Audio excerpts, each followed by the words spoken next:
நம்மள பார்த்தீங்கன்னா, நெறைய பேத்துக்கு இங்கிலீஷ் பேசணும்னு ஆசை இருக்கும். அதுக்காக இங்கிலீஷ் ஒண்ணும் நமக்கு தெரியாத மொழியெல்லாம் கிடையாதுங்க.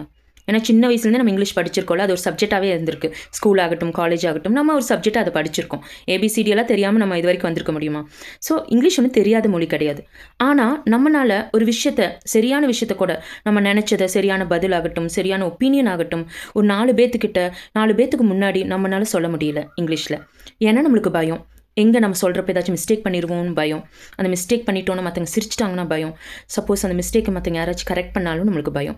இந்த பயம், தயக்கத்தினாலேயே நம்மள பல பேர் இங்கிலீஷ் பேச மாட்டேங்கிறோம். கரெக்ட்டா? ஆனா இங்கிலீஷ் பேசுறது அவ்ளோ பெரிய விஷயம்லாம் கிடையாது. நீங்க முயற்சி பண்ணீங்கன்னா கண்டிப்பா அச்சீவ் பண்ண முடியும். அதே மாரி இந்த முயற்சி நீங்க தனியா பண்ண தேவையில்ல. நம்ம ப்ரால்ஸ் பிரியா ரமேஷ் ஆன்லைன் லேர்னிங் ஸ்கூல்ல live spoken English class both group and 1 to 1மே போயிட்டுருக்கு. ஸோ இந்த கிளாஸஸ் ஜாயின் பண்ணுற மூலியமா என்ன நடக்கும்னா, நீங்க என்கிட்ட டெய்லியுமே இங்கிலீஷ்ல மட்டும் தான் பேசுவீங்க. மெசேஜ் அனுப்பிச்சாலும் சரி, இங்கிலீஷ்ல மட்டும் தான் அனுப்புவீங்க. ஸோ ஆட்டோமேட்டிக்கா 2 மந்த்ஸ் இத நீங்க ஃபாலோ பண்ணீங்கன்னா, கண்டிப்பா உங்கனாலயும் இங்கிலீஷ் வந்து நீங்க ஆசைப்பட்டபடி சரளமா நீங்க நெனச்சத பேச முடியும். ஓகேவா? ஸ்க்ரீன்ல தெரியிற வாட்ஸ்அப் நம்பருக்கு வாட்ஸ்அப் பண்ணி கோர்ஸ் டீட்டெயில்ஸ் தெரிஞ்சுட்டு, கோர்ஸ்ல ஜாயின் பண்ணி இங்கிலீஷ் பேச முயற்சி பண்ணுங்க. Thank you.